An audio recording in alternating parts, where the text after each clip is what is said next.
নমস্কার বন্ধুরা, আজকে তোমাদের সাথে একটা খুব গুরুত্বপূর্ণ বিষয় নিয়ে আলোচনা করব।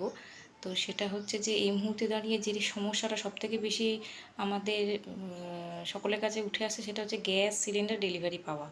তো এই গ্যাস সিলিন্ডার ডেলিভারি পাওয়া নিয়ে তোমরা সবাই জানো যে একটা নির্দিষ্ট টাইম লিমিটের একটা গাইডলাইন বেঁধে দেওয়া হয়েছে। তো সেই টাইম একটা নির্দিষ্ট সময়সীমা পরই আমরা কিন্তু গ্যাস বুকিং করতে পারবো এবং তারপর সেটা ডেলিভারি পাওয়া। তো সাধারণত কি হয় যে গ্যাস আমরা নির্দিষ্ট সময় পরে আমরা বুকিং করলাম, তার কিছুদিন পর একটা ইনভয়েস জেনারেট হয়, হয়তো তার পরের দিন কিংবা দু একদিন পরে সেই গ্যাসটা কিন্তু আমরা অটোমেটিক্যালি ডেলিভারি পেয়ে যাই। এখন কি হচ্ছে, এখন কিন্তু সেটাও হচ্ছে না, কারণ আমি নিজেই সমস্যায় ভুক্তভোগী, তাই তোমাদের সাথে এটা শেয়ার করলাম। তোমরা পারলে তোমাদের পরিচিত আর পাঁচজনের সাথে এই জিনিসটা শেয়ার করতে পারো। তো আমার ক্ষেত্রে কিন্তু আমার নির্দিষ্ট গাইডলাইন যে বেঁধে দেওয়া হয়েছে সেই গাইডলাইন টাইম লিমিট আমি পার করে গ্যাস বুকিং করেছি। তারও কিছুদিন পর আমার ইনভয়েস জেনারেট হয়েছে।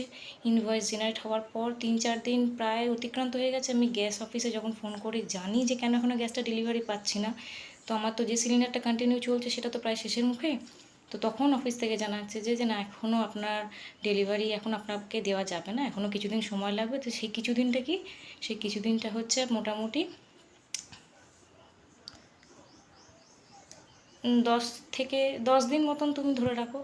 এবার 10 দিনের মধ্যে আমার যদি বাই চান্স সিলিন্ডারটা প্রায় হয়ে যায়, তখন কিন্তু খুব মুশকিল হয়ে যাবে। আমার কাছে তো কোনো সাবস্টিটিউট মানে সিলিন্ডারের কোনো ব্যবস্থাও নেই। তো তোমাদের সাথে যাতে এই ঘটনাটা না ঘটে, তাই আমি তোমাদের সাথে এই জিনিসটা শেয়ার করলাম। তোমরা কিন্তু একটু অ্যালার্ট থেকো। এমনটা নয় যে ইনভয়েস জেনারেট হয়ে গেছে মানে 3-4 দিনের মাথায় আমি গ্যাসটা ডেলিভারি পেয়ে যাবো, এরকমটা কিন্তু হচ্ছে না। সুতরাং বি অ্যালার্ট, একটু অ্যালার্ট থাকবে গ্যাসের ব্যাপার নিয়ে। বুঝতেই তো পারছো, এর উপরেই আমাদেরকে ডিপেন্ড করে থাকতে হয় গৃহস্থলী সবাইকে। তো এটাই তোমাদের সাথে শেয়ার করলাম। সবাইকে তোমরা পারলে জিনিসটা শেয়ার করো, যাতে তারা একটুখানি অ্যালার্ট হতে পারে। ঠিক আছে।